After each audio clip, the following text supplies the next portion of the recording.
angels. You come from a long lost line of an ancient royal lineage, and it's time for you to reclaim your throne. Ooh, it's giving Jon Snow in Game of Thrones. It's giving Anastasia. Ooh, we love that movie. It's giving Mia Thermopolis in Princess Diaries. Okay, Princess of Genovia. We love that. Really powerful. This message has been coming through super strong today, and I had to share it with you, okay? Um, Consider this your coronation. I see you. I see your royal lineage. Um, so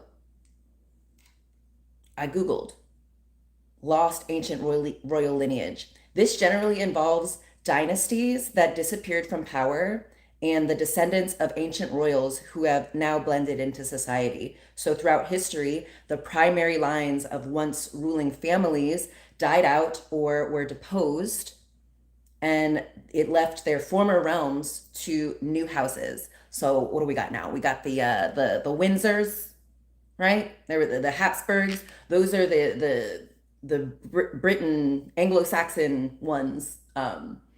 And but there are many. Human history is very long. There have been many civilizations.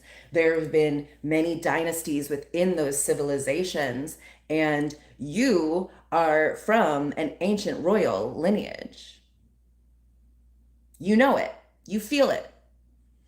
Um, So, while a royal dynasty might lose its crown or its direct male lineage dies off, their bloodlines frequently survive through younger branches or illegitimate children. Okay.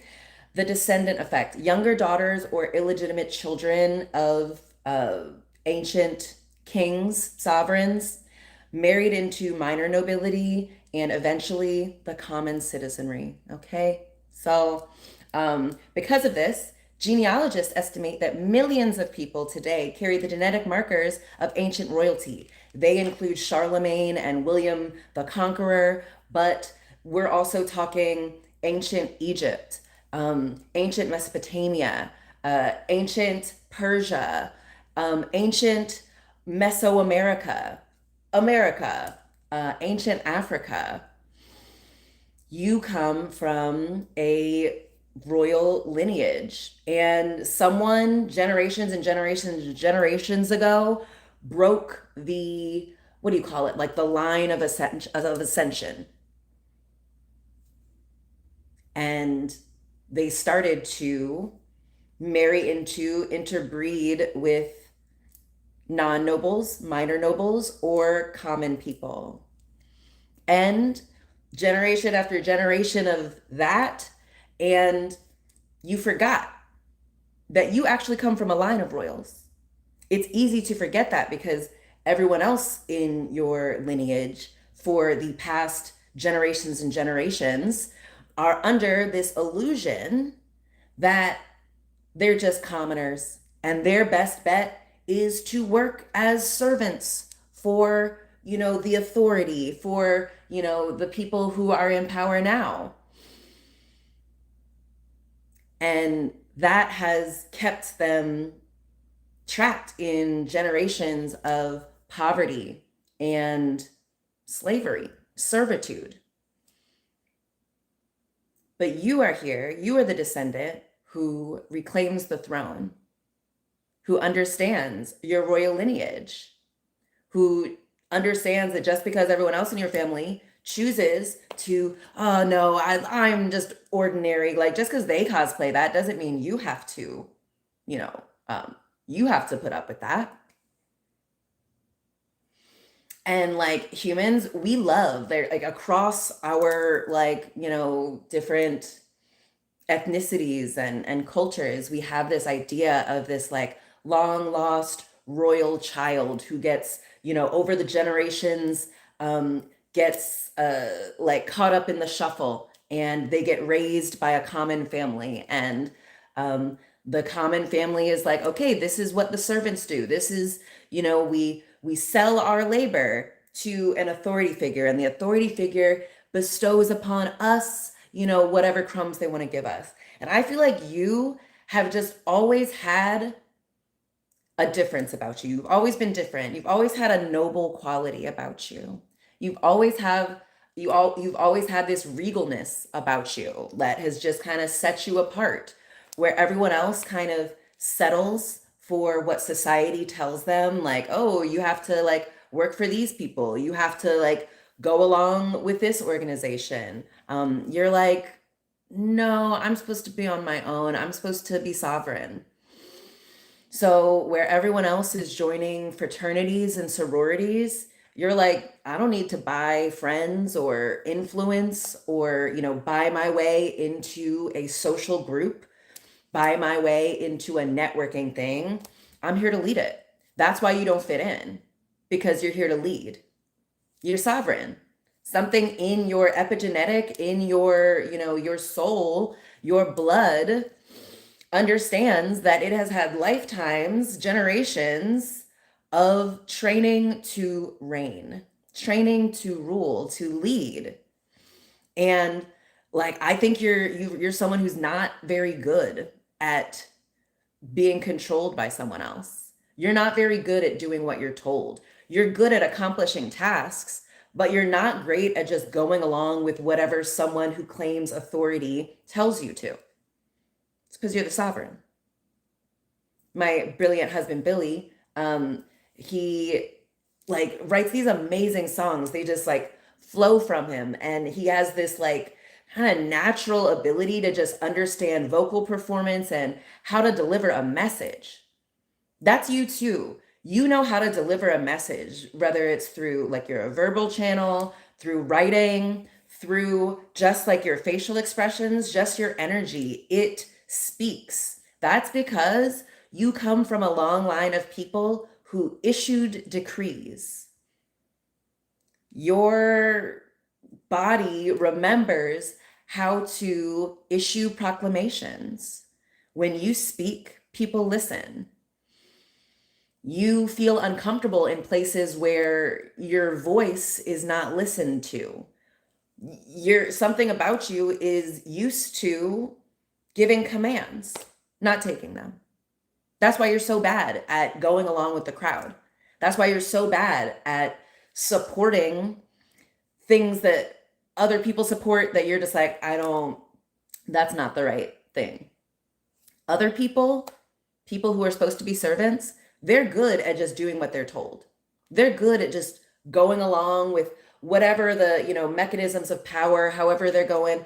Lots of people will just go, hey, we're supposed to just, get along, do whatever they say. That's because they come from long lines of servants, slaves. It feels comfortable to them to do what they're told. They don't come from a royal bloodline like you. They are not the chosen sovereign like you. They do not claim the throne like you do. They don't claim their royal lineage like you do. They allow any type of treatment. They allow people to tell them what to do. They allow people to, kind of push them around and direct them. And when that happens to you, you're like, who's that person talking to me, trying to give me a command? What? It doesn't even compute. You don't even understand. You're like, something about you is just so used to being obeyed, to being, to giving an order, and people are like, oh, yes, my liege. Yes, your highness. Oh, of course. So when people are like, ask you to explain yourself, you're not good at it, because you're like, a sovereign doesn't, they give a command, and then their generals are like, well, okay, why are you doing that though? Like, what do you like? Don't you think that's like not a good idea? What about these other kings? They did this. No, they go, yes, my liege. Yes, sir. Yes, your highness. Right away. And then you don't see them again until it's done. And so now when people ask you to explain yourself, you're like, who? I'm sorry, I'm the sovereign. So I give the command and you carry it out. You don't ask me like why, what my process is. That's for the sovereign to worry about, you know? The person who is supposed to carry out the order, the knight, the servant, their job is to obey, is to comply. Your job is to give the command. So I feel like you're someone who is not, you've always had like a, you don't do the things like you don't want to do, things that are kind of beneath you. Listen, I get it too. I get it too. I've always kind of been like, you know, I don't spend a lot of energy and time like cleaning, like housework, like chores and things. I'm just, but like obviously, I live in a very clean, beautiful space. I pay people every other month to come and clean. Like that's someone's literal job to clean up the space of someone who instructs them to. Great. I'm here to receive the benefit of that. Yeah, I feel like you're not someone who just like goes along is like, oh, what's everyone else think we should do? Blah, blah, blah. Like, I think every space you're in, you kind of keep everyone together, like a sovereign, like a leader, like a generous king, like a loving empress. When you're there, you kind of see the things that need to be done and you kind of lead us forward. You make sure everyone's needs are met. You make sure everyone is kind of doing their role. And if you find yourself in spaces where people are kind of ordering you around and being like, go do this, go do that, you're probably in the wrong space because you're the sovereign. You're here to be giving the orders. You come from a line of people who give the orders. Y'all might have forgot. Someone else other than you might have fumbled the, order of ascension, but you're here to reclaim it. So yeah, I'm getting like ancient things, okay? So ancient, we think of it as mythological now, okay? Oh, I'm hearing Atlantis, I'm hearing Lemuria. I don't really know about that stuff, but some people are into it, and if you're into it, there's a reason for it. There's a reason that you don't fit in. And it's not that you don't fit in a way that you're worse than other people. I bet if you let yourself admit it, you don't fit in a way that you're better. You are more hardworking. You work smarter. You have more integrity. You have more, I don't know, the rules kind of don't apply to you like a sovereign. Like, doesn't mean that you're out here, unaliving people or causing harm. In fact, you don't allow the rules that exist to stop you from doing whatever you want, whatever you see fit. And the more and more you trust yourself, trust your authority, trust that desire in you to lead, maybe not even the desire to lead, like people follow you, don't they? You've been the captain of these sports teams that you've been on. You've been the, manager. You've been the boss. You've been the one who's like, all right, what are we doing, people? Okay, let's go do that. You're the one who makes things happen, who moves us forward. And we love you for that. Yeah.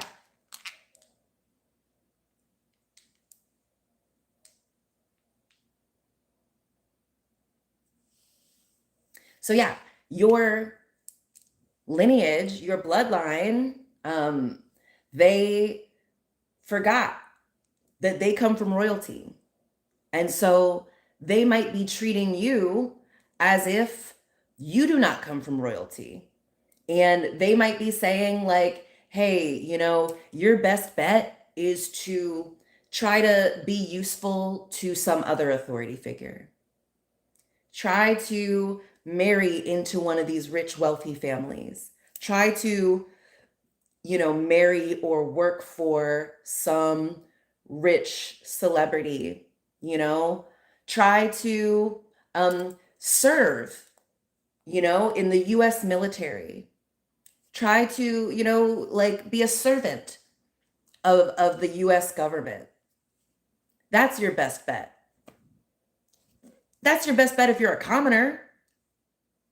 But if you're a leader, if you're here to reign, if you're here to be a visionary, lead us forward, if you're here to ascend, then working as a servant is not your best bet. In fact, it's selling yourself short. It's tricking you out of your throne. And instead, you let these pretenders to the throne be in charge of everything. You know they're pretenders. You know they don't actually come from a line of people who have trained on diplomacy, on how to, get people on board with what you say, on how to move forward, on how to keep everyone fed and safe and thriving. You can tell they are pretenders to the throne because of the state of the realms. Endless poverty, endless slavery, everyone's depressed, our, resources are poisoned.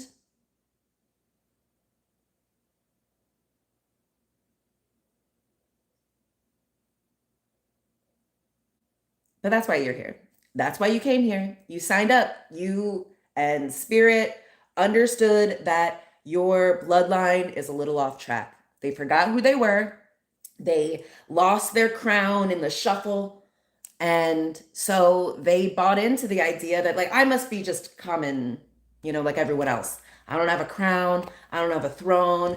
Everyone else says, I'm this. I don't have the right last name, even though, like, all these things are, made up. And the true sovereign claims these things. Oh, I meant to put this on, but I'll do that now. Love this.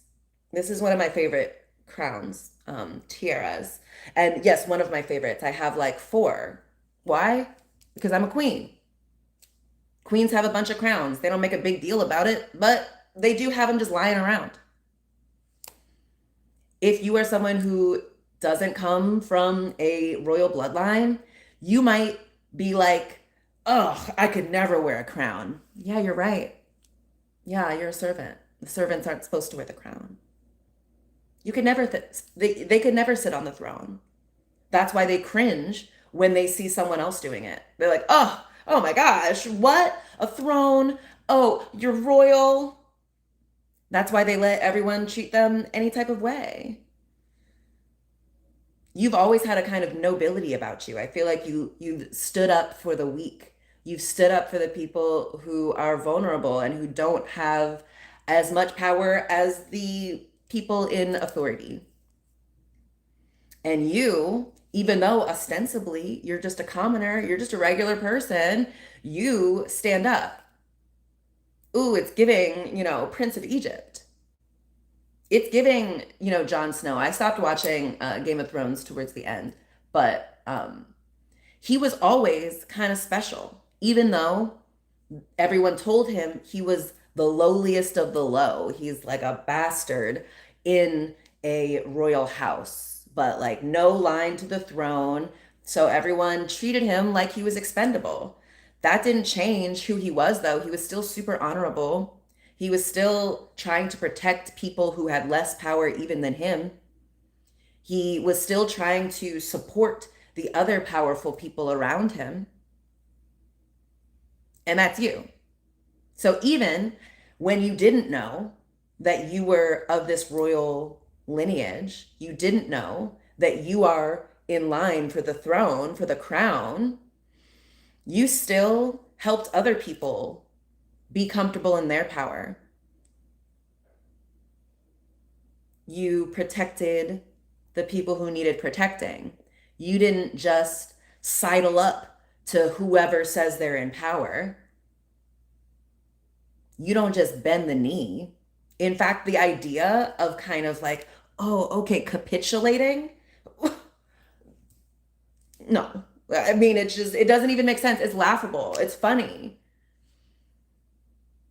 I feel like if you even tried, you would like trip and fall and like do like a superhero role. and like land in a really cool position. Like your vessel won't even allow you to kind of lower yourself. Things that are beneath you get taken care of for you. Not in a big deal, not in a like, I'm not going to do this. It's just done for you. Other people offer to do these things for you. Other people who are from lines of servants, which very noble thing too in its own way. Sovereigns need people who are going to help them rule, who are going to carry out their orders. Right now, we just have a bunch of pretenders to the throne, people who are not built to rule. They are not built to wield power. You know it because it corrupts them. No matter how much money they have, no matter how much power, they still don't do the right thing. They still don't keep people safe. They still don't keep people nourished. That's because they're not supposed to be there, baby. That's okay. The universe demands balance, and it will always harmonize. So it doesn't matter if it's been a bunch of generations and it's like everyone around you is convinced that we're just an ordinary, maybe we're in the class of merchants, we're like, maybe we're minor nobility, but like, we're not, the nobles, we're not the royals, and yeah, the people around you might be like, still trying to, what do they call it, like the demi-monde half world. It's like, in like French and English, like courtesan times, like someone's like best bet, commoner's best bet was that you could be like the mistress of a noble person, someone from a noble family. That was like their ticket out. They were like, if we can, catch the eye of this noble person and have their bastard child, like that's like they feel really like that's as good as they can do. Ooh, yeah, like that might be as good as a commoner can do. But you're a royal in your own right, not by marriage, not because someone else bestowed it upon you. It's because it's who you are. It's because who you choose to be. Ooh, why did I say choose to pee?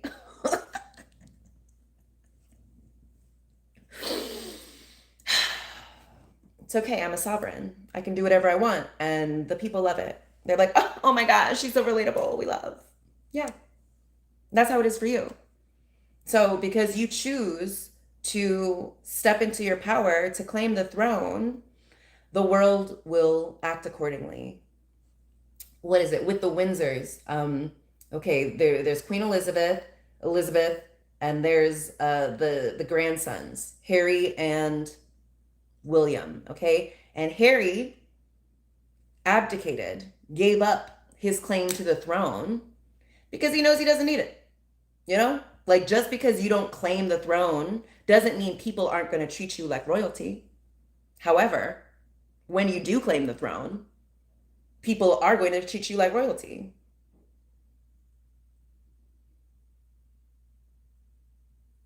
So how does a sovereign act?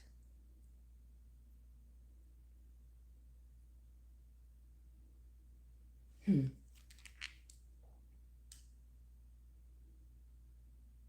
Okay, yeah, so your family, they are stuck in a loop of illusion that tells them they are just ordinary. They are stuck in this loop of ignorance of their true identity, of their true birthright, of their true power. They're stuck in this loop of ignorance and poverty. So they think they have to sell their labor to some other authority. God, your ancient bloodline, your ancient ancestors, if they could see you now, they can see you now. And they're like, girl, if you don't put your goddamn crown on and put on like your Sunday crown, like, you have a bunch of different crowns. So like a sovereign doesn't just have one for like parties and stuff. It's just who you are. So go find that crown. I got this one on Etsy. It came in like 4 days. I ordered it. And it arrived before I expected it because I'm a sovereign. So another thing I thought of, the prodigal son. You know, I love that story. He claimed his inheritance before the time that everyone else said you have to wait until a certain thing and then you can receive your inheritance. Why? It's his inheritance. He can demand it when he wants it. And he did. And you know what happened when he was like, "Hey, can I have my inheritance?" His dad was like, "Yeah, totally." And then he went and did whatever he wanted. Got to live his life, had fun. Then, because of something external, a famine in the country he was in, he was like, "All right, my money doesn't go as far as it used to now. Let me go back and, apologize to my dad. Hope he takes me back, and he was practicing his speech. But as he goes back to his dad sees him on the road. His dad is waiting for him to return. So he sees him and he runs up and he embraces him and he's like, "Oh my God, my son, he's back. Yo, older son who stayed, come and, slaughter the calf," which I just realized that, like, when they talk about sacrificing a calf, they're talking about like a goat or like a lamb. I always assume cow, but it was probably goat. Anyway, the dad tells the oldest son who stayed to go slaughter the fatted calf. We're throwing a party. My son is back. And the older son is like, "What the hell? Like, I did everything like you wanted. I stayed here. I helped you work. I didn't ask for my inheritance early. And like, you never threw a party for me." Moral of the story is ask for your inheritance. Claim it now. It's yours. They can't deny it. They can't deny you what is yours. And when you go and expand into it, really harness the inheritance of your royal lineage that's been accruing. Because everyone else in your bloodline, in your lineage for generations who didn't claim this royal lineage, this royal, it's like a royal, what do you call that? Like a vault of your royal riches, okay? And it's not just material, though that is included. It's also the wealth of wisdom. It's this divine claim. It's this divine permission to say the things that come to you, to do the things that come to you. It's noble, it's regal, we love it. All right, claim your inheritance. It's time. I know, because it's so funny. I'm working on my website and my offerings. One of them is Kingmaker. I recognize that's my power. I'm able to see the people who are here to rule, and I help them claim their throne. So I think that's part of the reason why I'm giving you this message and why you're here and why you're still listening, because you know it's true. You want it to be true. And it is, if you claim it. All right, I've delivered the message. Let me know what you guys think, okay? Like, comment, subscribe. This is all made up. You're doing a great job. Looking really freaking brilliant. And I'll talk to you, Earth Angels, tomorrow, okay? Love you. Bye.